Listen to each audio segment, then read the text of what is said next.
Hare Krishna, dear devotees. Thank you all so much for your wonderful association. I welcome you all to 17th day of Srimad Bhagavat Challenge. And we are very, very fortunate to have Her Grace Preethi Vilasini Mataji with us today to enlighten us on this topic of Srimad Bhagavatam.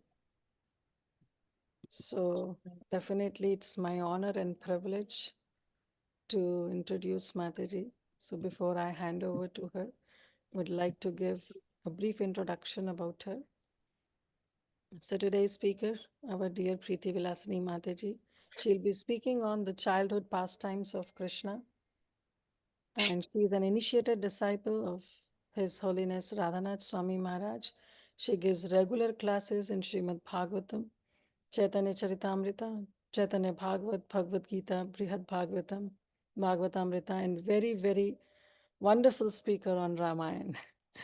So her course for Ramayana is also coming up for IBM VNA. And she has served various congregations like Atlanta, Houston, ISV, and Chicago. She is a certified Bhakti Shastri teacher and conducts sessions for teacher training courses also. She is an exemplary devotee, a great scholar, and has an in-depth knowledge of Shastra, especially Srimad Bhagavatam. She is an eloquent speaker in the way that she narrates beautiful pastimes, stories from scriptures, and she narrates it so wonderfully with so much of enthusiasm that it really makes it the listener envision those pastimes in front of their eyes. And today also she'll be covering beautiful pastimes, childhood pastimes of Lord Shri Krishna.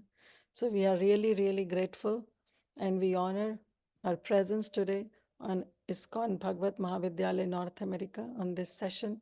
So thank you so much, Mataji. Thank you for your valuable time. Thank you for your presence. So now you can please take over. Hare Krishna. Hare Krishna Mataji. That was a heavy introduction, which I don't deserve. Thank you so much. And I thank Bhagavat Mahavidyalaya for this very wonderful opportunity. Thank you all so much for joining us today. And today's topic is the childhood pastimes of Sri Krishna. It's a very nice topic. It makes everybody smile. Who doesn't like the childhood pastimes of Krishna? So I hope you're able to relish some pastimes. I'm just going to be an instrument trying to repeat what Srila Prabhupada and all our Purva Acharyas have taught us. Om Namo Bhagavate Vasudevaya. Namo Bhagavate Vasudevaya. Om Namo Bhagavate Vasudevaya. Narayanam Namaskritya Naram Chaiva Narottamam Devim Saraswatim Vyasam Tato Jayam Mudirayet Nashtaprayeshu Abhadreshu Nityam Bhagavata Sevaya Bhagavatyuttama-shloke bhaktir-bhavati naishtiki Krishnaya Vasudevaya Devaki Nandanaya cha Nandagopakumaraya Govindaya Namo Namaha. The childhood pastimes of Sri Krishna is in the 11th chapter of the 10th canto of Srimad Bhagavatam. But before we head into the 11th chapter, I will give you an overview of the first 10 chapters and then we will proceed to the 11th chapter. Om Ajnanathimirantasya Jnananjanashalakaya Chakshurunmilitam Yena Tasmai Shri Gurave Namaha Mukham Karoti Vachalam Pangum Langayate Girim Yat Kripatamaham Vande Shri Gurum Dinatarinam Paramananda Madhavam Sri Krishna Chaitanyamishwaram. Nama Om Vishnu Padaya Krishna Preshthaya Bhutale Srimate Bhaktivedanta Swamin Nitinamane. Namaste Saraswate Deve Gauravani Pracharine Nirvisesha Shunyavadi Paschatya Deshatarine Jaya Shri Krishna Chaitanya Prabhu Nityananda Shri Advaita Gadadhara Shri Vasadi Gaura Bhakta Vrinda. Hare Krishna, Krishna Krishna, Hare Hare, Hare Rama, Rama Rama, Hare Hare.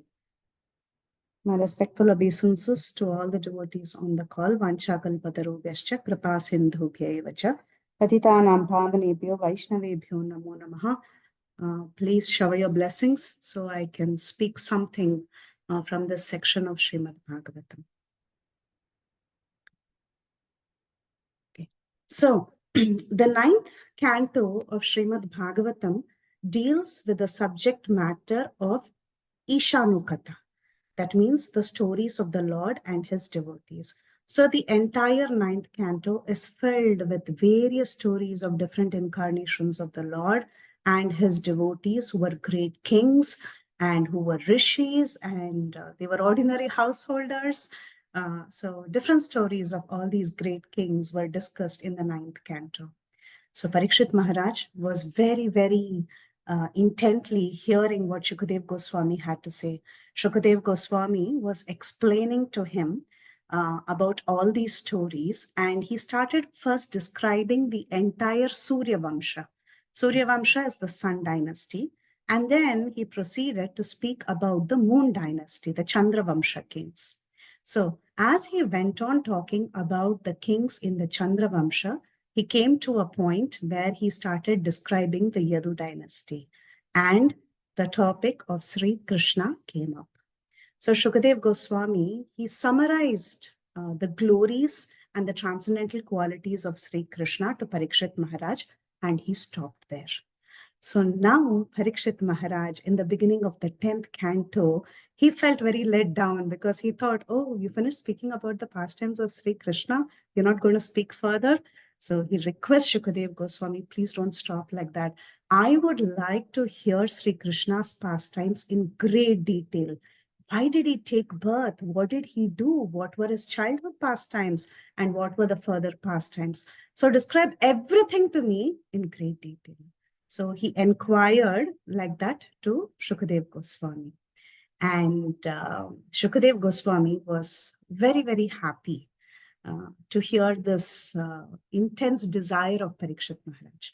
Parikshit Maharaj, he described how there is no satiation in hearing Srimad Bhagavatam. He says, Nivritratrasrairupageyamanaat bhavaushadachotra manobhiramat kavuttama-shloka-gunanuvadat bhuman viracheta vinapashubhnat. So he says, Nivritra Tashrair Upagiya Manat.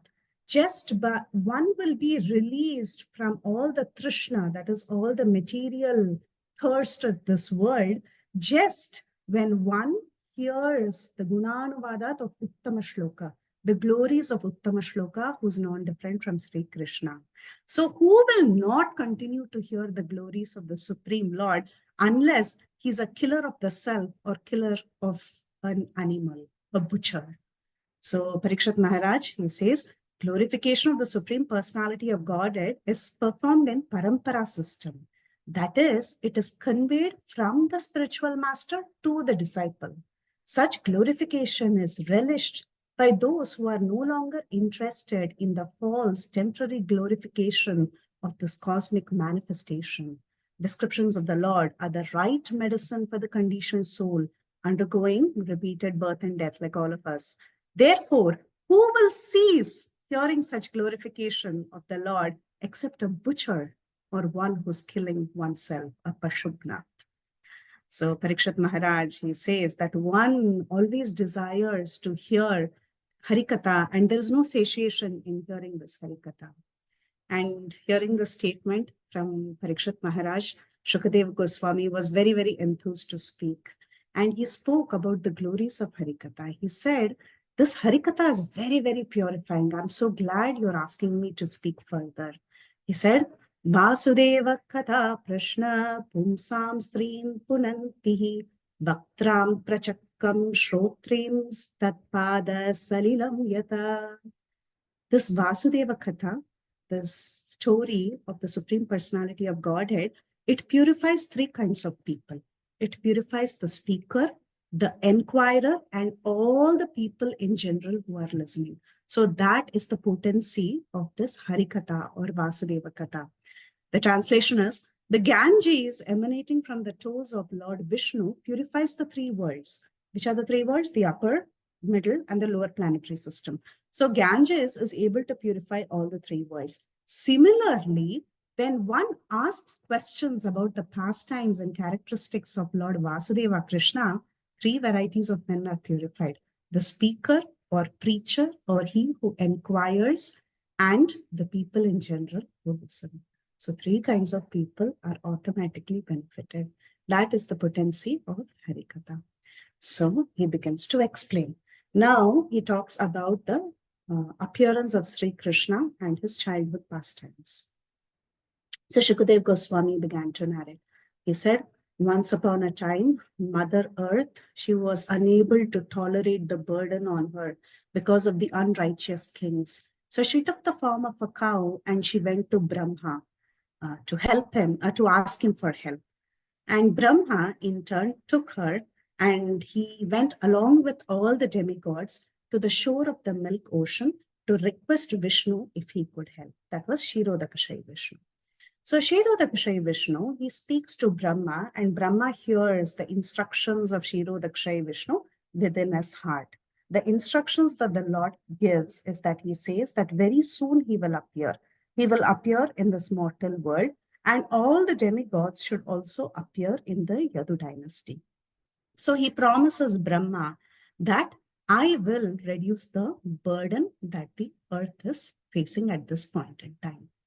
And meanwhile, on the earthly planet was Kamsa, who was ruling, and he was in the kingdom of Surasena. That was the kingdom. It was in Mathura. He was ruling that area.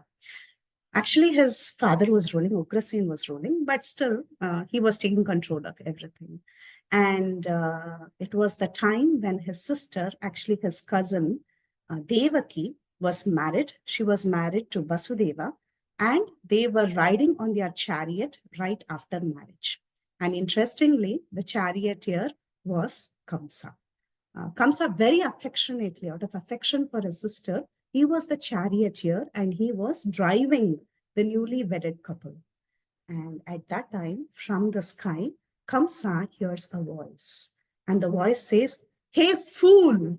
The minute he hears fool, a mudha, he looks up.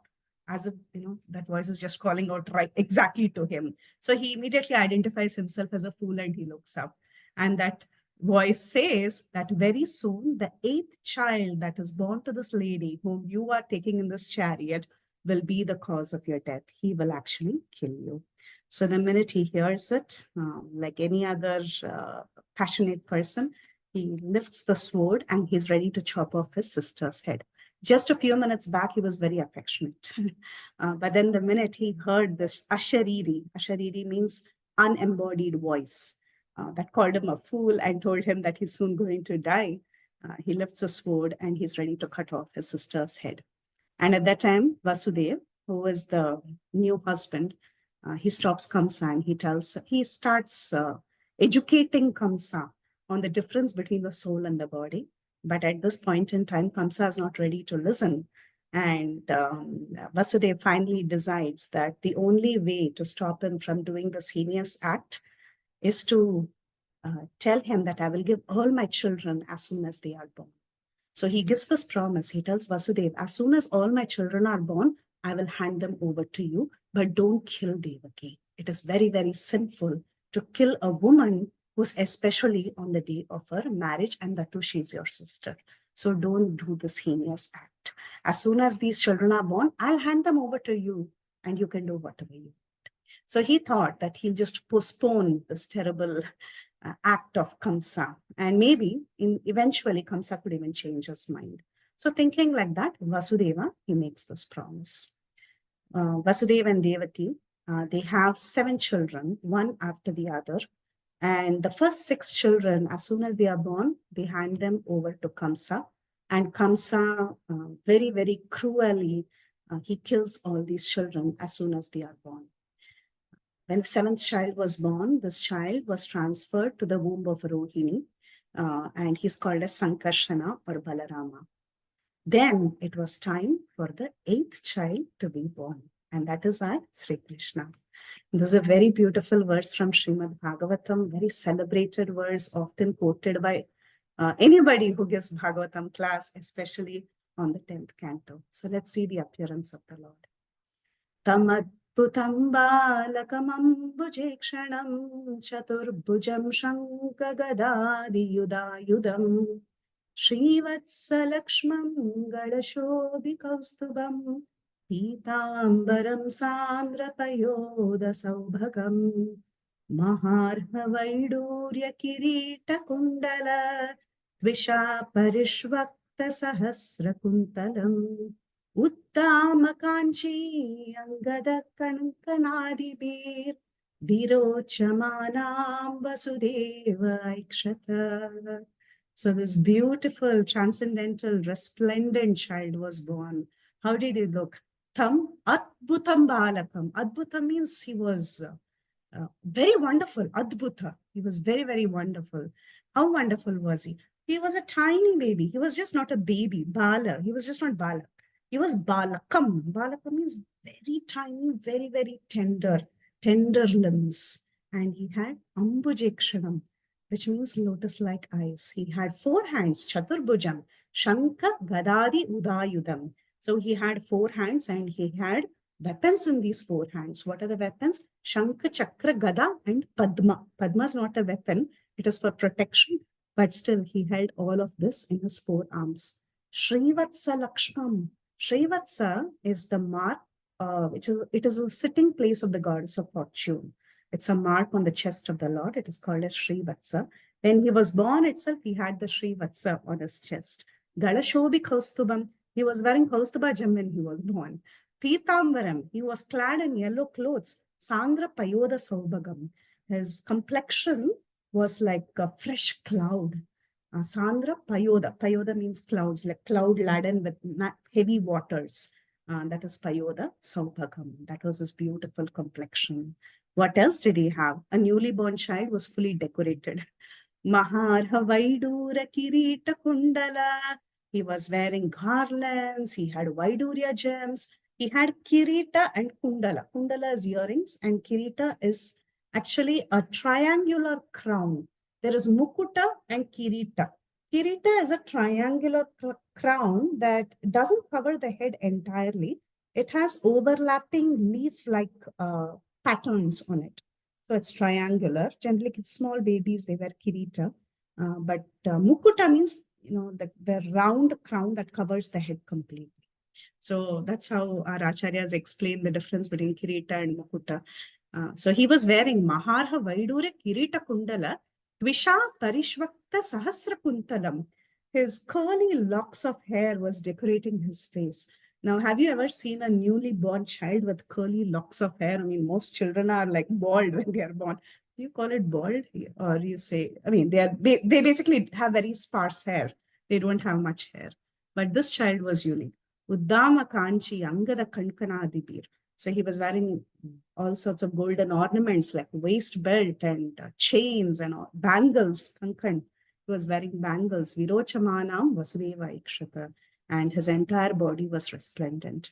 Why was it resplendent? Because he was very, very happy to be in the presence of his father and mother, Vasudeva and Devaki, and he was ready to bestow blessings on all of them. And Vasudeva was seeing this child. Vasudeva Aikshata. Who can see the Supreme Personality of Godhead who's transcendental? Can we see him with the material eyes? That is very difficult. You cannot see the Supreme Lord if you don't have the salve of love, if your eyes are not decorated with the tinge of love. But Vasudeva, he was thinking to himself, am I really seeing the Supreme Lord with my own material eyes? So that's why this verse says, Vasudeva Aikshata. Vasudeva was really seeing this beautiful baby. And no baby is born like this, right? No baby is born with full ornaments and clothes and whatnot. So this was a very unique transcendental child, and Vasudeva was so pleased to see this beautiful form of the Lord. So the Lord was born, and you all know the future events. The child was taken by Vasudeva onto the other side of the Yamuna, and the child was exchanged with the child of Yashoda, who was a girl baby. And Vasudeva brings back the girl baby. So, and she begins to cry to get the attention of Kamsa. And Kamsa comes and he raises his sword. I don't know if he raises his sword or he's ready to dash the child's head. so that the child can die. But then immediately that child transforms into Durga Devi, and Durga Devi wants Kamsa. And she tells him again, hey, fool. Everybody calls him a fool for some reason in the entire Bhagavatam. So again, Durga Devi says, fool, the person who's supposed to kill you is already born elsewhere. So, there's no escape for you. And then she vanishes.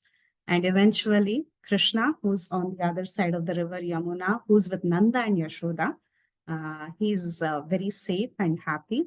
And Nanda Maharaj celebrates Nandotsava, the day after the birth of the child. So this festival is celebrated by the father. And after a grand festival, eventually Nanda Maharaj, after a few days, he goes to pay taxes to the capital, to Mathura. That time he meets Vasudeva.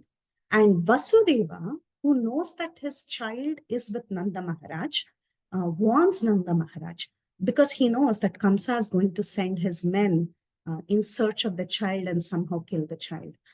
So Vasudeva was very, very concerned, and he tells Nanda Maharaj that you might be expecting a lot of disturbances very soon. And he advises Nanda Maharaj not to wait in Mathura, but to return to Vrindavan as soon as possible. So Nanda Maharaj comes back, and then comes this very, very important demon who's killed by Krishna. The very first demon who's killed by Krishna is a female demon. And who's she? You all know it is Putana.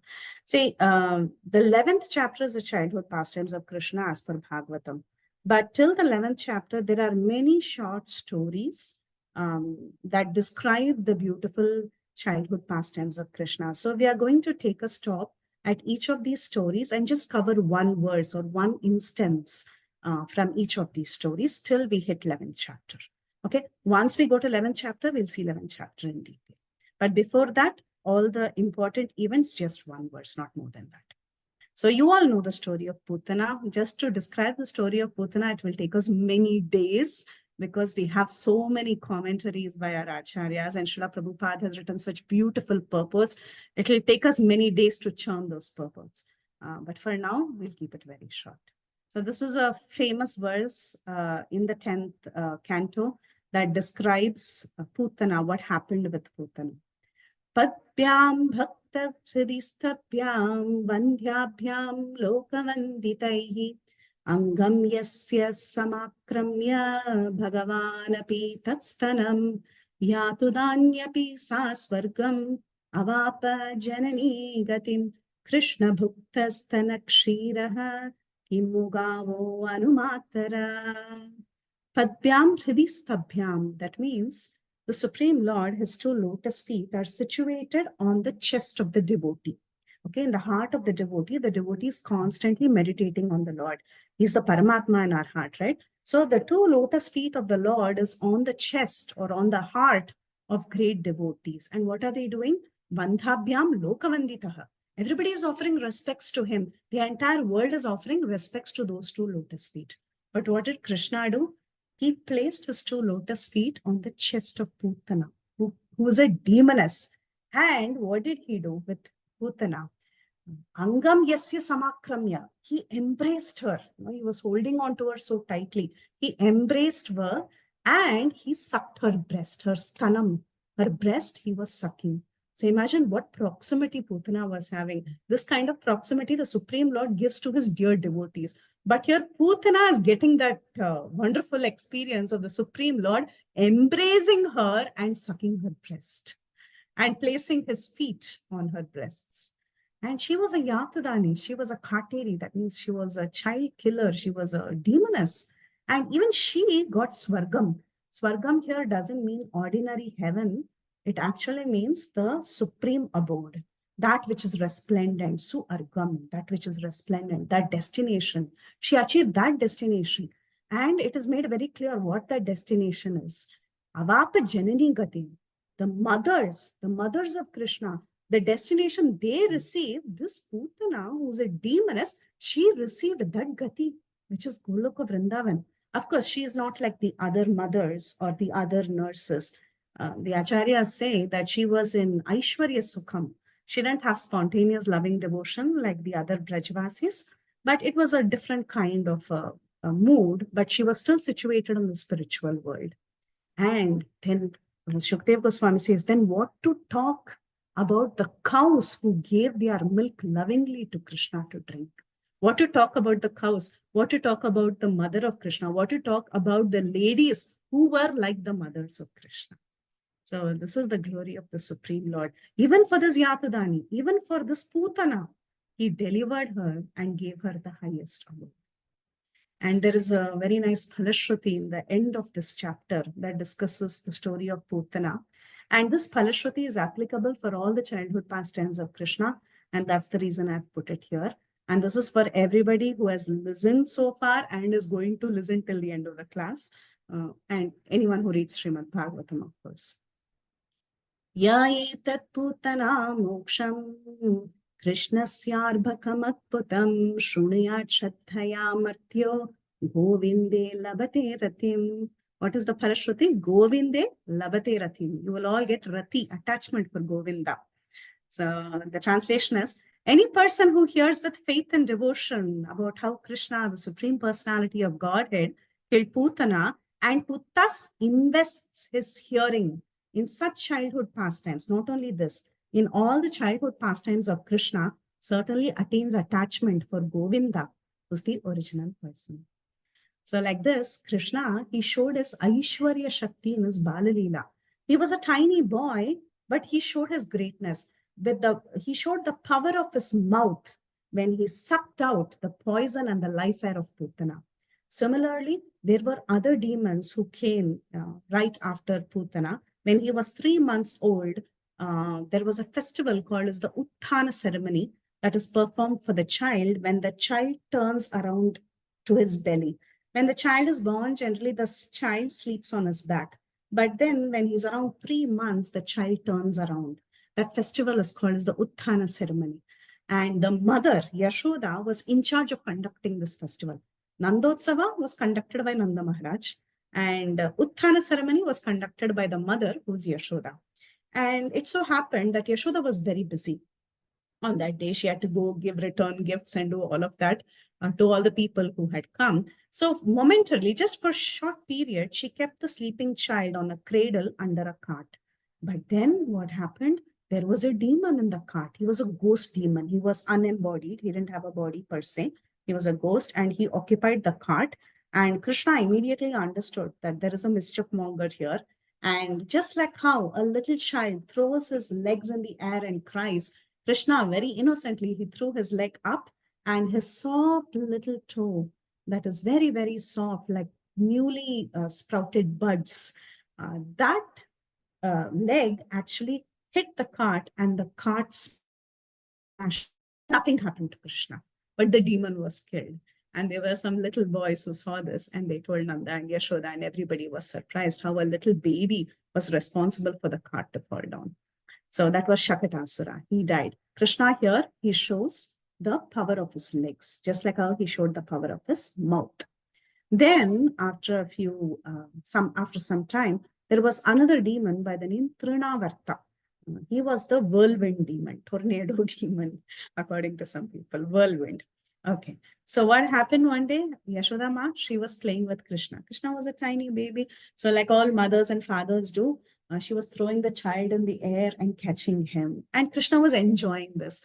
There are some children who enjoy all this, but whereas there are some children who get scared. But our Krishna, he loves adventure. So he was enjoying this throwing and catching, throwing and catching. And he was as light as a feather. It was not difficult for Yashoda Ma to actually throw him and catch him. But then Krishna was thinking in his heart, what is this? How high can I go? My mother, she cannot throw me like meters away and catch me. But I want to fly in the air. I want to go high up. So what he did, because of his intense desire, he became very heavy. And Mother Yashoda couldn't carry him anymore. And of course, Krishna also knew that there is a demon coming. So Mother Yashoda was not able to carry him anymore. And Mother Yashoda places him on the ground in the courtyard so that he can crawl and play and do something. And she went inside because she had to attend to some chores. But within a few moments, this whirlwind demon came, Trinavarta, and he picked up Krishna and he went up into the sky. Now, at this point in time, that heavy Krishna, whom Yashoda couldn't handle 2 seconds back, suddenly became very light because Trinavarta was ready to take him on a ride. So he was enjoying this ride and he was going with Trinavarta and he was enjoying it thoroughly. And Trinavarta was thinking, okay, I will take him high up in the air and I will finish him. But then Krishna, he understood that down in Vraja, all the ladies, they started panicking because suddenly they saw that the entire area was filled with dust and darkness, with Raja and Tama. Raja is dust, Tama is darkness. So it was filled with this, and Mother Yashoda couldn't find the baby. So all the gopis, they came together and they were trying to find Krishna. They didn't find Krishna, and everybody was in great anxiety. Krishna, who was up high in the sky, he understood that his dear mother and all the residents of Vrindavan are in great anxiety. So he wanted to put an end to this game and he clutched on to Trinavarta's neck and shoulders and suddenly became extremely heavy. Now, Trinavarta, who thought he's like a soft cotton ball, couldn't hold the weight anymore, so much so that he came crashing down because of the heavy weight. He came crashing down on a huge boulder that was exactly there in the same location where Krishna was taken up. So, what is the possibility that you throw something in the air and that falls down back in the same location? But by Krishna's inconceivable power and pastime Shakti, Leela Shakti, he ensured that he pacified the residents of Vrindavan who were in great anxiety. And he comes back to the same spot. The demon falls on the boulder, and the demon's arms and limbs are dislocated, whereas Krishna is perfectly fine. And then Mother Yashoda, she goes running and she picks up the baby. Now, all the residents in Vrindavan, all these women in Vrindavan, this was a big demon here. They were not worried about the demon. They were not even scared. All that they knew was Krishna. They were just thinking, oh, our baby is back. And they go and they bring back the baby. So in this pastime, Krishna shows the power of his hands. So first he showed the power of his mouth, then his legs, and now the hands. And then one day, when Mother Yashoda was feeding milk to Krishna, she saw this little baby yawn. And when she saw the baby yawn, she got really worried and bewildered because she saw the entire universe in Krishna's belly. And at this time, Krishna showed the greatness of his belly, that the entire universe is within him. Of course, there is one more pastime which we will see in a little more detail, which is the Mrid Bhakshan Leela, when Yashoda saw the universe within Krishna once more, within the Bhagavatam. And there are many instances in other Puranas that have indicated that this universal universe that Krishna has shown within himself has happened multiple times. But in Bhagavatam, it has been mentioned twice. Once when he yawned and once when he ate dirt. Okay. So these pastimes, they went on, and a short time passed, and these two brothers, Balaram and Krishna, they began to crawl. They were ready to crawl around Vraja with their hands and knees touching Mother Bhumi. They were crawling around the entire Vraj Bhumi. And there is a very, very nice purport that Prabhupada has written to one of the verses, that there is a Brahmana, I think it's Raghupati Upadhyaya, which is mentioned in Chaitanya Charitamrita as well. He makes this wonderful prayer. He says, let others fearing material existence worship the Vedas, the Vedic supplementary, Puranas, and the Mahabharata. But I shall worship Nanda Maharaj, in whose courtyard the Supreme Brahman is crawling. So that is the prayer Raghupati Upadhyaya has. And that entire courtyard is highly worshipable. Even to this day, those who go to Mahavan, Gokul, they all worship the courtyard of Nanda Maharaj. They go and roll on the dust where Krishna was actually crawling and rolling on the dust. And sometimes when these babies, that is Krishna and Balaram, when they used to crawl around, they would hear tinkling bells. And the minute they heard tinkling bells, they thought it was their mothers, and they would start following the ladies who had these anklets on their legs. And suddenly they would look up and they would see, oh, this is not my mother. This is somebody else. It's a stranger. And they would try to run away. And all these ladies would have a hearty laugh, looking at the innocence of Krishna and Balaram. They would roll on the floor like this. Their body would be mixed with cow dung, urine, and they looked very beautiful with the mud of Vrindavan. They were smeared with the mud of Vrindavan. And Mother Yashoda and Rohini handled them with great affection. their breasts would be overflowing with milk because of the Vatsalya rasa that they had. And these little babies would suck the breasts, and their small teeth was visible as they were looking at their mothers' faces, and their mothers were relishing the beauty of their little children. So within the house of Nanda Maharaj, these cowherd ladies, these gopis, elderly gopis, they would see these wonderful pastimes of baby Rama and Krishna, which is baby Balaram and Krishna. Sometimes Krishna and Balaram, they would hold on to the tails of the calves. And once the calf feels that somebody is holding on to their tail, the calf would feel very, very afraid, and the calf would start running. And Krishna and Balaram would hold on to the tails really tight, and they would be pulled along as the calves are running, and the gopis would laugh at these beautiful incidences. Of course, they were also very protective parents, both the mothers, Mother Rohini and Mother Yashoda. Though they allowed their children to play around like this, still they were in constant fear and anxiety, trying to protect their little children from teeth of monkeys. Sometimes monkeys bite, horns of cows, thorns that is there on the ground, swords, sometimes weapons are kept around. So these little children, they would be very mischievous. They would go and try to explore everything. And these mothers were in constant fear, what would happen to my child? So like these are very sweet crawling pastimes of Sri Krishna. And then as like any other baby grows up, Krishna also, he started slowly walking with the strength of his own legs, and he started playing with his friends.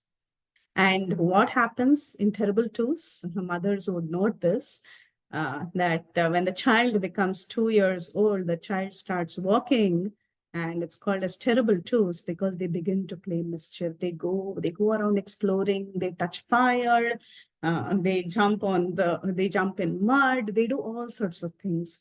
And our Krishna didn't stop there. He started doing a lot of mischief, and he started stealing. So he started stealing. What did he steal? He started stealing butter and the hearts of all the ladies in Vrindavan. Okay, this is another very nice verse. These are the complaints of the gopis, how the gopis would complain about Krishna. Let's see.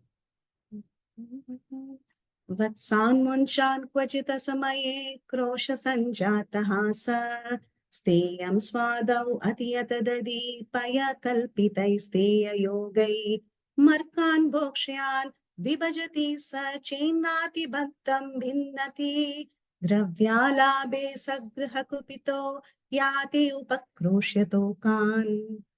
Let's read one of the complaints. So here comes the gopi. She tells, our dear friend Yashoda, your son sometimes comes to our houses before milking the cows and releases the calves. And when the master of the house becomes angry, your son merely smiles. Sometimes he devises some process by which he steals palatable curd, butter, and milk, which he then eats and drinks. When the monkeys assemble, he divides it with them. And then when the monkeys have their bellies so full and they won't take any more, he breaks the pots. Sometimes, if he gets no opportunity to steal butter or milk from a house, he will be angry at the householders. And for his revenge, he will agitate small children by pinching them. Then, when the children begin to cry, Krishna will run away. So, these are some very sweet pastimes Krishna would do. He would go and he would release the cows before he would release the calves before the milking happens. So what happens when you do that? The calves, they would go and drink all the milk, and there would be no milk to milk for the people. So he would do that on purpose. And then when the master of the house becomes angry, Krishna's reaction would be a sweet smile. And the minute they see Krishna's beautiful smile, their heart would melt. And sometimes he goes around stealing this butter and curd that has been very carefully churned out by these gopis, and he would go and eat up everything.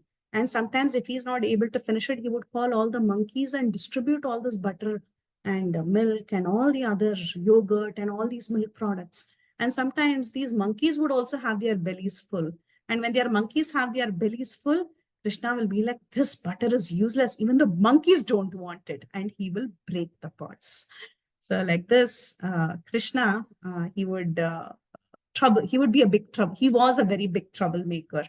And sometimes when he would get chastised by people, he would go and pinch babies in the cradle and make them cry and run away if he didn't have anything else to steal, if he didn't find proper butter and milk.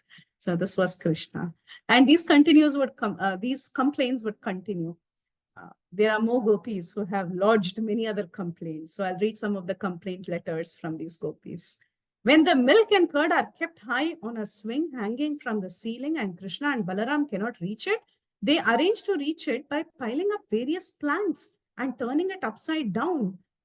They climb up on mortar for grinding spices to actually beat these pots and get the yogurt and curd. Being quite aware of the contents of the pot, they poke holes in it. And when the elderly gopis go about doing their household affairs, Krishna and Balram sometimes go into a dark room, brightening the place with their valuable jewels and ornaments on their bodies. And taking advantage of this light, they go and steal. So Krishna was very dark complexion. So you can't even identify where Krishna is in the dark. But then he had these beautiful jewels hanging from his neck. And with the help of the jewels, he would get some light and they would go and steal butter. When Krishna is caught for his naughty activities, the master of the house would tell him, "Oh, you're a thief," and artificially express anger at Krishna, because nobody really got angry with Krishna. Their anger was very artificial, and they just churned butter so that Krishna could come and steal the butter from them. So like this, when they express artificial anger, Krishna would say, "I am not a thief. You are a thief," which is true. Krishna is not a thief. After all, everything belongs to Krishna. He's the creator of everything. Even that butter actually belongs to Krishna. It doesn't belong to the householder. So Krishna very rightly would say, "You are the thief. I am not the thief." And sometimes being angry, Krishna would pass stool and urine in a neat, clean place in the houses. But now our dear friend Yashoda, this expert thief, is sitting before you like a very good boy, because Krishna would go and hide behind Mother Yashoda and have an innocent look, like as if he didn't do anything. And Mother Yashoda would truly believe it, She would never chastise her child. She will just look upon his face with bliss. She never scolded a child, though she received so many complaints. The mothers of today, if people come and complain like this about our child, we would be so upset with the child. But then Krishna had this knack of attracting the attention of everybody. So he would just smile very innocently and everybody's heart would melt, including Mother Yashoda, and she would really not want to scold him at all. Mother Yashoda would mildly smile at all this fun, and she would not want to chastise her blessed transcendental child. So this was the expression of Mother Yashoda. But then one day, Mother Yashoda also got angry. When was this? This was during the Mrid Bhakshan Leela. Ekana Kridamanaste Ramadaya Gopya Dharaka Krishno Mridam Bhakshitva Niti Matre Nyavedayan. One day, when Krishna was playing with the small playmates, including Balaram and the other sons of the Gopas, all his friends came together along with Balaram. So Balaram is known to be speaking the truth all the time, but Krishna was quite the opposite. So Balaram and all his friends together, they go and they lodge a complaint against Mother Yashoda. And what was the complaint? They said, "Oh Mother, Krishna has eaten earth. He has eaten mud. Mridbhakshan. He's had mud for food." And Mother Yashoda was thinking, what's wrong with this boy? All these days, actually, Yashoda, she would refute all the complaints. She would not even agree to what the gopis were telling. But this time she was really concerned. She was really concerned because she didn't want her child to eat dirt. She was thinking, I feed him such good butter and milk and yogurt and sweets, and this boy wants to eat dirt. And she got very anxious. So she asked Krishna to open his mouth to check if it is true. Krishna said, "No, Balaram is lying. I don't eat dirt." But then Yashoda said, "No, your brother doesn't lie. Open your mouth." And at that time, Krishna opens his mouth, and Yashoda, she sees the entire universe within the mouth of Sri Krishna. And what all did she see? She saw the mountains, the rivers, the villages, everything. She saw the universe. She saw the planets, the stars, the sun, the moon, everything. including the courtyard of Nanda. She's sitting there and she watching into his mouth. So she saw everything and she was struck with fear and wonder. And she was thinking to herself, is this a dream or is it an illusion? What's happened to me? Is this the mystic power of my own child? So she got really confused and anxious. And as a solution, you know what she did? She just surrendered unto the Supreme Lord. She says, let me surrender unto the Supreme Personality of Godhead and offer my obeisances unto him.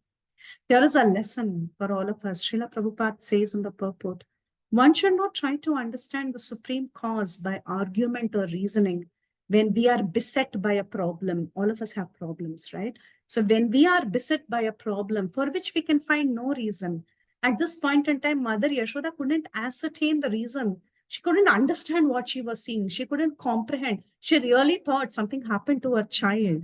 So like this, when we are beset by a problem for which we can find no reason, there is no alternative than to surrender to the Supreme Personality of Godhead and offer our respectful obeisances. Then our position will be secure. This was the means adopted in this instance by Mother Yashoda. So, following in the footsteps of Yashoda, here is a beautiful instruction for all of us. Just surrender unto the Supreme Personality of Godhead, and Krishna will take care. Just like how he takes care of Mother Yashoda, he immediately covered her memory and he made her forget everything, right after this incident. Krishna is Sarvakarana Karanam. He is the original cause. He's the cause of everything. He's the Supreme Personality of Godhead. When the immediate cause cannot be ascertained, let us simply offer our obeisances to the lotus feet of Sri Krishna. So Mother Yashoda, she also concluded that all the wonderful things that she saw in the mouth of the child were due to him, although she couldn't ascertain the cause. She surrendered to Krishna and Krishna made her feel better. Krishna made her forget everything. So in that chapter, there is this beautiful Paribhasha Sutra for Krishna Leela. So many of you on the call must be aware of the Paribhasha Sutra for Srimad Bhagavatam. Let's have it a little interactive. Anyone wants to tell me what the Paribhasha Sutra for the entire Bhagavatam is? 1.3.28. 1.3.28. Ete cham sakalapumshaha Krishnastu Bhagavan Swayam. Indrari Vyakulam Lokam Nirdayanti Yuge Yuge. Right? So that is the Paribhasha Sutra of Godhead. He's Swayam Bhagavan. But there is a Paribhasha Sutra for Krishna Leela. So that's very nice. Such a sweet Paribhasha Sutra for the entire Leelas of Krishna. So here is the verse. Traya chopanishadbhischa sankhya yogaischa satvataihi upagiyamana mahatmyam harim samanyam atmajam. Samanya Atmaja. He's an ordinary child. Who's becoming an ordinary child? That Hari, that Supreme Personality of Godhead. The glories of the Supreme Personality of Godhead are studied throughout the three Vedas, Traya Upanishadbis. That is the Upanishads and the three Vedas. The literature of the Sankhya Yoga and other Vaishnava literatures. Yet, Mother Yashoda considered that Supreme Person as her ordinary child. This is the glory of Krishna Leela. The devotees of Sri Krishna in Vrajabhumi, they just consider Krishna to be their ordinary child. So time went by, Krishna became 3 years old. 3 years, 4 months, that's what one commentator says. That's when the famous Damodar Leela happened. You all know the story of Damodar Leela, and I will not go into details, but I will tell the story in short. Once, when Mother Yashoda was feeding her child, she was allowing Krishna to drink her breast milk. She was forced to stop because she heard that the milk pan in the fire was overflowing. So she wanted to go and switch off the oven and take the boiling milk out. So she dropped her child. I mean, she just put her child on the ground and she went to take care of the milk. And of course, her other maid servants, they were also engaged in other businesses. So she didn't hand over the child to anybody else. She just put him down and she went. And Krishna was stopped from drinking her breast milk. So Krishna became very angry. He felt very neglected. Why did my mother leave me and go? And in anger, he actually starts breaking pots of yogurt. And he goes and he feeds it to the monkeys, and you all know the details. So he created a lot of disturbance. Mother Yashoda thought this child is very, very restless, and she binds up the child. So she binds up the child in a mortar, and she tells Krishna, "You're not going to move from here. You're not going to play with your friends. You're going to stay here as punishment." And you know how the ropes that was used to tie Krishna was always 2 fingers short. But eventually, Krishna agreed to be bound by the love of his mother.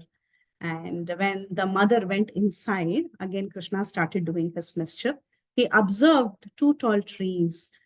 These are called as Yamalarjuna trees. And the personalities, the soul in the tree was actually Nalakuvara and Manigriva, who are the 2 sons of Kuvera. So that day, Krishna decided to look at the trees. All these days, those trees were there in his courtyard only. But somehow he didn't want to pay much attention to those 2 trees. But today he decided to pay attention to those 2 trees because he understood the pain of being bound. Even he was bound. He thought, oh, Nalakuvara and Manigriva are also being bound. I should release them. So he decided to show mercy, and he went between the 2 trees. And as he pulled the mortar that he was tied to between the 2 trees got uprooted and they fell down. And he did this because he wanted to satisfy the desire of Narada Muni, because Narada Muni was the one who had cursed these 2 boys. And Narada Muni told him that the Supreme Personality of Godhead will come and release you. So to fulfill the words of Narada Muni, Krishna performed this beautiful pastime of Damodar Leela. Again, Damodar Leela is huge, but we are not going to go into details. Now we are going to enter today's.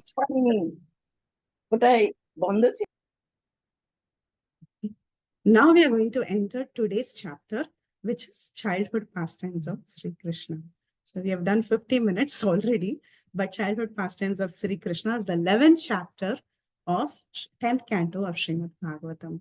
So this 11th chapter, it begins with the beautiful story of Nanda Maharaj coming and untying the child. Now, when Krishna was tied to the mortar, he was tied by Mother Yashoda in Vatsalya Rasa. So only another person in Vatsalya Rasa was able to untie him. So when this Yamala Arjuna trees fell, it made a huge sound, and being surprised, Nanda Maharaj had just returned. He had gone out, he just returned, and he saw that the 2 trees had fallen down, and he saw that his little baby was tied to the mortar. And he asks him, who tied you like this? And he says, oh, it was mother who tied me. And Nanda Maharaj, very lovingly, he unties the child. And he asks the boys around, how did these trees fall? And they all said it is because of Krishna. He couldn't believe the story that the boys said, but he just had to accept it. And the Damodar Leela was over with that. Now, in this 11th chapter, there are some very, very beautiful verses that shows the loving relationship that Krishna had with his parents and the innocence that he would exhibit. It's a very, very beautiful section in the 11th chapter. I'll read 2 verses. गोपीभिः स्तोभितो अन्तर्यत् भगवान् भालवत् क्वचित् उद्घायति क्वचिन्मुक्तस्तद्वशो दारुयन्त्रवत्. Daruyantra means puppet. Now Krishna, he becomes a puppet in the hands of the gopis out of mukta, meaning he's very out of his innocence, like a little child. A little child is very innocent, and it appears very amazed all the time. He doesn't understand things around, things that is happening around him. So like that, sometimes the gopis would say, my dear Krishna, come here. If you dance, I will give you half a sweetmeat. They won't even give him a full piece of sandesh. They would tell him, I'll give you half a sweetmeat. And they would clap their hands and they would encourage Krishna to dance. And Krishna, who was very, very innocent, he was playing Balya Leela, Balavat Kvachit. So he was a little child, exactly like a human child. He would dance for the gopis, and the gopis would clap, and he would earn his half piece of sweet. And this is the Supreme Personality of Godhead. He was the supremely powerful personality of Godhead, but he would smile and dance according to their desire. Like how? As if he was a wooden doll in their hands, like a little puppet. Sometimes he would sing very loudly, Udgayati. Udgayati. So the gopis would tell, sing for me. Okay, you finished dancing. Now you sing for me. and they would have some bidding for him. Okay, I'll give you this, I'll give you this. So there used to be a big competition. And looking at all the gopis, he would begin to sing just to please them. And in this way, Krishna became completely under the control of the gopis. So whatever the gopis desired, Krishna would actually execute it because he was bound by the love of his devotees. This is another very sweet verse. It says, Bhibarti kvachidagnya agnya agnaptaha pita konmana padukam bahukshepam cha kurute smanam cha Preethi mahvam. Translation. Sometimes Mother Yashoda and her gopi friends would tell Krishna, Krishna, why don't you go and bring this article? So they would trust Krishna's capability. He was a kid that was growing up, and they like to train him. We do that to children, right? So when the children are growing up, we make them go and pick up stuff, bring them, identify things. Now, it's a way of training children. So Mother Yashoda and her gopi friends, sometimes they would call Krishna and they would tell Krishna, go and bring this article, go and bring that article. So what are the different articles? Our acharyas say they would go in the ascending order of weight. Okay. Here in this verse, three things are mentioned. They would order him to bring a wooden plank, wooden shoes, and wooden measuring pot. Apparently, it's in descending order in this verse. But first, they would test him and see if he's able to bring a measuring pot. Then they would ask him to bring wooden shoes. Then they would ask him to bring a heavy wooden plank. So like this, they would test Krishna to test his strength, to see if he's growing up nicely, if he's drinking all the milk and he's becoming powerful. And Krishna, he was very innocent, like any other baby. Sometimes he would go and he would pick up stuff. But sometimes he was not able to pick up heavy things like a wooden plank. It was very heavy for him. So he would just touch that and he would wave his hands like this and say, I can't do it. And he would just stand there with a very sad face. Sometimes he would pick up the shoes, he would place it on his head and bring it to Nanda Maharaj. And Nanda Maharaj would be so happy and he was raise his arms and slap his arms, showing his power. See, I could bring this wooden shoes. And everybody would clap for Krishna. So he would strike his body with his arms to show that he had sufficient strength, just to attract pleasure in the heart of his relatives. Swanam cha Preethi avahan. So it is just to invite pleasure, to invite the love of all these beautiful elderly gopis and gopas. Krishna would perform these very sweet pastimes. Famous pastime, Krishna and the fruit seller. Pastime, my initial days of Krishna consciousness, I would keep looking at that painting, somehow very attractive, very sweet interaction between Krishna and the lady, the fruit seller. She was actually a tribal woman. She was a Pulinda woman.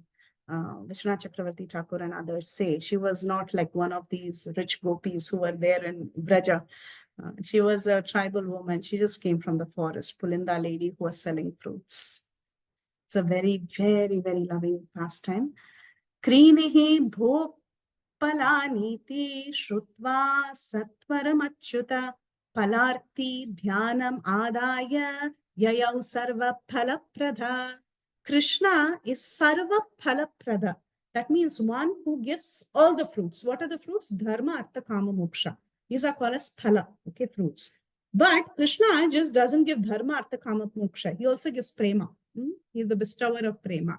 He's sarva phalaprada. What did he want? Phalarthi. He became phalarthi, meaning he became desirous for getting some fruits. So this is the sweetness of Krishna. Once there was a woman selling fruits and she was calling, oh, inhabitants of Brajabhumi, if you want to purchase some fruits, come here. Krini bho palaniti. Bho means calling out. Okay, so she was calling out to everybody. And upon hearing this, Krishna immediately he went running and he took some grains in his hand. Now, Krishna's hands are very tiny, very small fingers, and he picked some grains in his hand. But because of the holes between the fingers, all the grains were falling out. Okay, but still some grains were sticking to his hands. And he took these grains and went to that lady to do barter. Barter is a system where there was no concept of buying goods with money. Rather, we would give the other person some goods they would need and we would take what they are selling. So at this point in time, he thought that the seller needs some food, right? So you give grains so that this lady can go and cook in her house. So Krishna picked up some grains from home and he went running, and all the grains were falling down. But still, out of his innocence, he had a few grains that was sticking to his hand, and he dropped that. He dropped that in the basket of that lady. But that lady had so much love for this little child that she was ready to give everything she had, just looking at the beauty of the child. She didn't see how many grains he put into the basket, and she didn't count, oh, only 10 grains. I will give him just 10 pilu fruits. She didn't think like that. She just wanted to give everything to this child. And that loving affection and interaction that this fruit seller had with Krishna, Krishna immediately transformed that basket into jewels. Not that that lady wanted jewels, or not that she was attached to jewels. She was really not attached to jewels. But he is Sarva Phalaprada. Not only did he give her the artha of this world, but he also gave her prema. Because after this incident, that lady, she was just uh, only Krishna was coming out of her mouth. Krishna, Govinda, Madhava, this is what was coming out of her mouth as she walked home. And she completely forgot. She was oblivious of her surroundings and she was immersed in prema. Prabhupada says in the purport, from this incident, one should learn that for anything offered to Krishna with love and affection, Krishna can reciprocate many millions of times over, both materially and spiritually. This is the basic principle involved in an exchange of love. That's why Krishna says, Patram Pushpam Phalam Toyam Yome Bhaktya Prechati. He says, give it with love and devotion. I will accept it. And here Prabhupada says, Krishna will accept and he will reciprocate a million times more. Not just materially, he will reciprocate with you spiritually also in exchange of love. Mm-hmm. And a beautiful analogy Prabhupada quotes. He says, an example given in this connection is that when one's real face is decorated, the reflection of the face is automatically decorated. Correct? When you decorate nicely, you put makeup, whatever, you look very beautiful. You go and see in the mirror, automatically your reflection in the mirror is going to look beautiful. Similarly, if we try to serve Krishna with all our opulences, we as parts and parcels or reflections of Krishna will become very happy in exchange. Krishna is always happy. He's Atmaram, fully satisfied with his own opulence. But then when we show that love and devotion, Krishna becomes happy and he also makes us very, very happy spiritually. So Mother Rohini and Yashoda, both of them had a lot of love for these little children. Sometimes Krishna and Balaram, they would be playing and they would forget time. They would just go out and they would be playing and they would never come home. So Rohini would first go and try to call the two boys. But then these two boys would not listen to her. They would pay no attention to what she is saying and they would still be engrossed in playing. And then she would go home and she would tell Mother Yashoda, you please go and call him. Mother Yashoda had much more intense love and affection for Krishna and Balaram. So when Mother Yashoda would go, Krishna and Balaram would be forcibly taken by their hands and she would bring them back. So this is a very nice verse from Srimad Bhagavatam. I'm just giving the English. It says, Mother Yashoda tells Krishna, how to entice him to come home. Because Krishna is just not going to listen, tell him, okay, come home. He's not going to listen. So Mother Yashoda would use this tactic. She would tell her son, my dear son, because of playing all day, your body has become covered with the dust and sand. Therefore, you come back and cleanse yourself. Today, the moon is conjoined with the auspicious nakshatra of your birth, which is Rohini. Therefore, to be pure and give charity to cows and brahmanas, you come home. So she would tell him that there is something more interesting you can do. You can come home and you can give charity. And not only that, she would say, Pashya, Pashya, see, see the people around, see the other children around you. Pashya, Pashya, Vayasyamste, Matrimritsan, Swalankritan, Tvam cha Snatah Kritarvaro, Viharsva Swalankrita. See how all your playmates of your own age have been cleansed and decorated with beautiful ornaments by their mothers. You should also come here, and after you have taken bath and eaten your lunch and decorated nicely with ornaments, you can go and play with your friends again. So our acharyas, they comment that this is the way we entice children. Sometimes we compare. We say, Look at the other boy. He's behaving so nicely. He's dressed up so nicely. He's ready to go and play. You also become like him. You also take bath, wear nice ornaments. Your father Nanda Maharaj is waiting to eat lunch. Eat lunch with him, then you can go and play. Look at him, learn from him. So, like that, Mother Yashoda and Rohini, they would compare. They would tell Krishna, look at the other boys, look at how well behaved they are. Why can't you also be like this? And she would go and call them and she would bring them by hand. So eventually, it was time for them to move from Brihadvan or Mahavan to Vrindavan. So, how did this happen? Actually, there were many demons and many disturbances in Brihadvan that was happening at this point in time. We already saw some demons. We saw Puttana, we saw Trinavarta, and we saw Shakatasura. So many demons had come. Not only that, they were Krishna himself actually desired to go to Vrindavan. That was the reason why this move happened from Brihadvan to Vrindavan. I'm going over time. Is it okay to continue? I just have a few more slides. Sure, Mataji. Those Oh, who want to leave, can catch up with the recording, but you can please go ahead. okay. Thank you, Mataji. And please feel free to leave. There is no compulsion. Okay. Okay, so then how did this move happen? It was actually Krishna's desire was executed by a senior member by the name Upananda. Upananda was the elder brother of Nanda Maharaj. So he was a very wise person and everybody would listen to the advice of Upananda. So one day Upananda called all the Brajavasis and he made a proposal. So he said, तत्र उपनन्दनाम्नाः गोपो ज्ञानवयोधिकः देशकालार्थतत्त्वज्ञः प्रियकृत् रामकृष्णयो. Seeing many disturbances, Upananda, a cowherd man, was the most mature in age. He was the elderly person. Not only that, he was also very mature in knowledge and he was experienced according to time, place, and circumstance of the country. He made a suggestion for what? For the benefit of Rama and Krishna. So he made a suggestion saying that this Rama and Krishna, they are facing a lot of disturbances here. We need to protect them. So it is better we move on to a different place, which is Vrindavan. Now, Vrindavan is between Brihadwan and Nandishwar. So between these two places, there is a forest called as Vrindavan. Let us all move there. Now, I told you this desire was instigated by Krishna.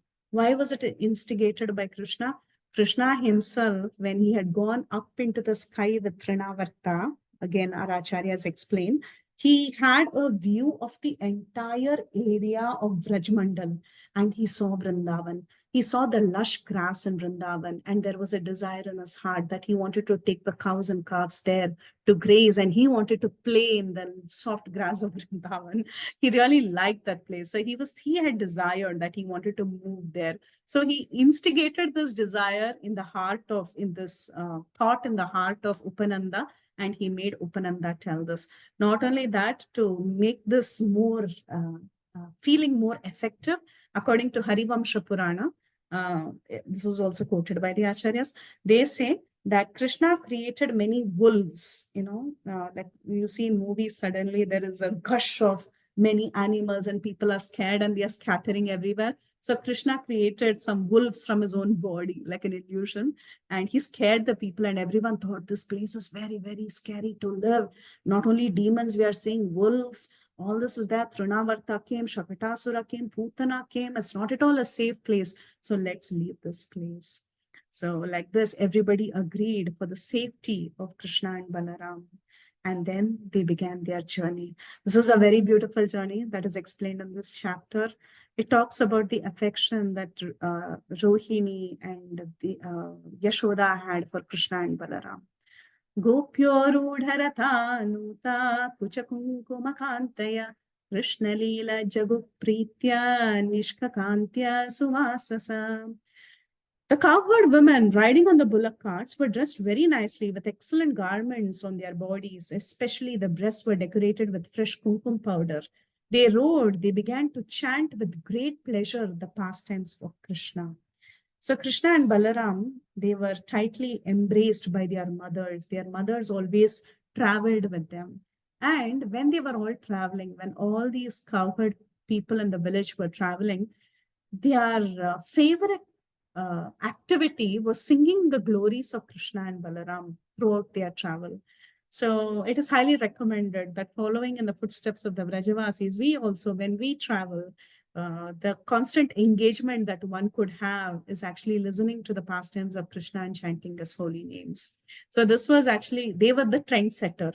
They set this example. So even to this day, when devotees are traveling, we don't waste a single moment. We are constantly hearing the pastimes of Krishna and chanting his glories. It was time for Krishna and Balaram to take care of calves.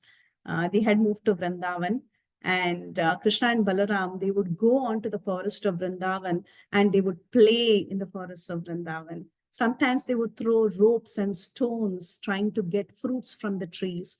Sometimes they would play football with fruits like bale fruit and amlaki. Sometimes they would cover themselves with blankets and they would imitate cows and bulls, and sometimes they would roar loudly like different animals and imitate animals. So like this, like ordinary children in the forests of Vrindavan, Krishna and Balaram used to imitate the sounds of animals and they enjoyed sporting. While they were enjoying in Vrindavan their newly found place, and they would go herding these little calves, one day on the banks of the river Yamuna, suddenly Krishna identified that a demon had entered the crowd. This demon was in the guise of a calf. His name, he was Vatsasura. And Krishna identified this immediately and he indicated to Balaram with his eyes and eyebrows, telling him, look there, this is a very, very different calf that has come into our herd. He appears to be a demon. So when Balaram was alerted, Krishna and Balaram, they approached this demon very, very slowly. Krishna went to that demon. He caught on to the tail and the hind legs of the demon and started swirling him. So when Krishna was swirling the demon like that, the demon lost his life and Krishna threw the body of the demon on a kapita tree. Kapita tree, and all the kapita fruits fell from the tree. And these kapita fruits were very precious for Krishna and Balaram because they used to use it for playing football. So they collected all these fruits so that they could enjoy their playing. And the demon was dead. And they also encountered, in a few days, they encountered another demon by the name Bakasura. This demon, he was in the form of a crane. Prabhupada says he was in the form of a duck crane, a water bird, basically. And where did they find him? They saw him on the banks of the river Yamuna, and he looked like a huge mountain that was struck down by a thunderbolt. And he was very, very scary. And this Bakasura, he attacked Krishna and he actually swallowed Krishna. He swallowed Krishna. And Krishna, when he was swallowed, everybody was bewildered. All the little cowherd boys, it felt like they had lost their life. Balaram could do everything. Balaram is all powerful. But because of his intense affection for his brother, even he was also. But then this Krishna, who was inside the mouth of Bakasur, he became like fire. He's as cool as a lotus flower. He's as sweet as a sugar candy. But then he became as hot as a ball of fire and as bitter as a neem. And immediately this Bakasura disgorged him. He just spat him out, basically. I don't want to say spit him. He disgorged him. That's a very nice way of saying in the translation. He was disgorged, and then Krishna came out and he split the beaks of Bakasura like how a little child tears a virana grass. Vetiver, that's another way name for that grass. It's a long grass like that. Like how you can actually split it into two, like that, Krishna actually tore the beak, or rather, he bifurcated the beaks of the crane. So when Prabhupada says the most relishable object, the most attractive object becomes the most intolerable object for a demon. The sweetest Krishna becomes the most bitter, and the cool-bodied Krishna, who's as cool as a blue lotus flower, he became like a hot, fiery ball in the mouth of this demon, and this demon was killed. His beaks were split, and he died. So this is our final slide. This is about the glories of Krishna Leela. Just as the senses are pacified when the life of a man returns, supposing a man is about to die and his senses are pacified the minute the life air comes in. Similarly, when Krishna was freed from danger, the life had been restored for all these cowherd boys. So they embraced Krishna and they were very, very happy, and they began walking back into the village. They started going back to the village. And while they were going back to the village, they declared this incident loudly, and they were making poetries of the pastimes of Krishna, and they were singing Krishna's pastimes of killing various asuras. So again, throughout Vrindavan, this was the uh, all-time hobby. Everybody, whether they were traveling or whether they were going back home, whatever the situation may be, they would always sing the glories of Krishna and the activities of Krishna. When the women and the men, they heard about the killing of Bakasura, they were so astonished. And out of intense vatsalya that they had, they were staring at these babies. They couldn't take their eyes off. They didn't want to look anywhere else. They were just trying intensely looking at the children because they felt that at least now these two children are safe and they are in our hands. So they were thinking that it is all because of the mercy of the Supreme Personality of Godhead. The Supreme Personality of Godhead has been so merciful on us that Krishna has survived today. And instead of Krishna being killed, the cause of the fear has been killed. These demons have been killed. And they were thanking Gargamuni, because Gargamuni was a great Brahmana and he had predicted that this child will be as good as Narayana. So they were thanking Gargamuni and they were thinking, oh, the words of Gargamuni can never go untrue. And in this way, all the cowherd men headed by Nanda Maharaj, they all enjoyed the topics of Sri Krishna and Balaram. They took so much transcendental pleasure in hearing about the glories of Krishna. The cowherd boys were constantly chanting the glories of Krishna. Mother Yashoda and Nanda Maharaj and all the elderly gopis and gopas, they were also constantly engaged in chanting the glories and the pastimes of Sri Krishna. And because they were engaged like this, constantly hearing and chanting Krishna Leela, Bhagavatam says they could not even perceive material tribulations.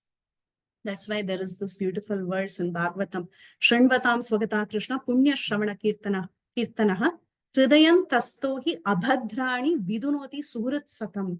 All the abhadras in the heart are automatically vanquished. When Krishna is there, there is no Trishna. There is no thirst for material enjoyment. So all the material tribulations were automatically dispelled when they would constantly be engaged in chanting and hearing the glories of the Lord. This is the lesson we learn when we also constantly hear and chant the glories of Krishna. All our material tribulations will not harm us. Yes, everybody will have problems and difficulties. That is the law of this world. That is how Prakriti functions. But then it will not trouble you because your absorption will be in something much higher. So in this way, they pass their childhood, that is their Balya Leela. They pass their different pastimes in Rajabhumi, in Balya Leela, and childish play. They would play hide and seek. They would construct make-believe bridges in the ocean like Ramachandra. They would jump here and there like monkeys, and they would do all these beautiful pastimes. Eventually, Krishna and Balaram, they move on to Pauganda Leela. But there is one more pastime. I won't discuss that, but I'm just telling you all. There is one more pastime that happened in Balya Leela, but the pastime was relayed by the boys to the villagers only during their Pauganda age. And that pastime is the Aghasura pastime. But with this, Balya Leela is complete. So I would like to stop here. And tomorrow you will be hearing all these beautiful pastimes, because you are going to hear about the dream, all the demons in Vrindavan Leela from His Grace Gaurang Prabhu. And I'm sure he's going to cover all the demons. So I'll leave you here. We just discussed Balya Leela today. Thank you for your attention. And yes, I went 20 minutes over time. Forgive me for that.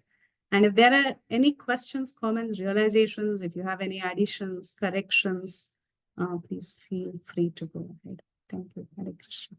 Hare Krishna Mataji, wonderful sessions. We all were so absorbed. I'm pretty sure I was absorbed. I'm pretty sure everybody must have been absorbed in this Krishna Leela. And what more to ask, especially on this day of Ekadashi? Just hearing Krishna Katha from your lotus mouth, it's so amazing. And it was so absorbing.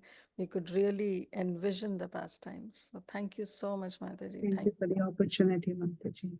Thank you for your time. Yes, dear devotees, we'll open up for Thank the. you very much, Mataji. It Okay. was excellent. Thank you. Hare Thank you. Krishna. Dear Thank you. devotees, if any one of you have any questions, any realizations to share, please go ahead. You can raise your hand. Yes, Prabhu, please add Prahlad Ananda Prabhu. Dhanapranam Mataji, Dhanapranam to everyone. What an excellent discourse. We all felt that we are in Vrindavan. Mataji has taken us to Vrindavan. His home Vrindavan is as powerful spiritually as it was in Lord Krishna and his original down there, the spiritual body. You and me, Jai Damodar Prabhuji of Vrindavan told me that today Vrindavan is as powerful spiritually in the Golok Vrindavan. And the peculiarity of this home Vrindavan is that you and me who are conditioned souls, we are not liberated in sadhak state, and still we can approach that place. When you go there, you can really remember all these pastimes and feel that you are part of it. And that's how Lord Krishna gives us his mercy. And in the Brahma Samhita, it says that, Katha, Ganam, Natyam, Gamanati, Vansi, Priya, Sakhi, Siddhanandam, Jyoti, Karma, Pita, Daswajimati. All this you can really feel if we go there and we have love for Sri Prabhupada. We can really feel all this if we even go to in this present conditions. So this is what the realization I want to share, Mataji. Thank you very much for allowing this. Thank you. Thank you so much, Prabhu. Your realizations embellish the classes. Thank you. Thank you. Yes, Mataji, you really transported us to Brihadwan, to Vrindavan. Thank you. Yes, dear devotee, anyone else has any questions, comments, any realizations?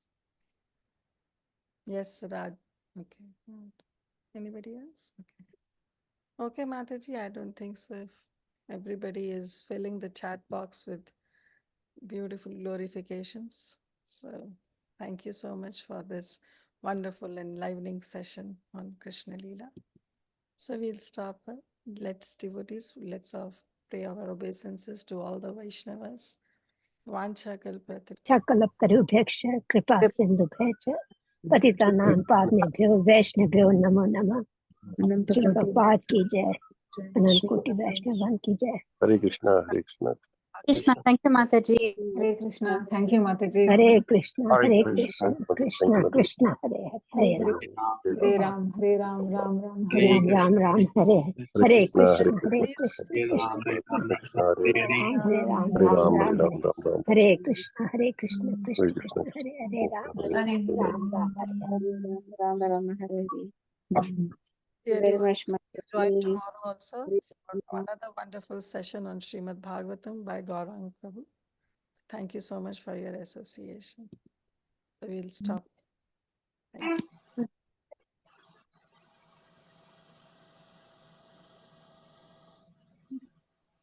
Okay, dear devotees, I'm ending the call. Haribol.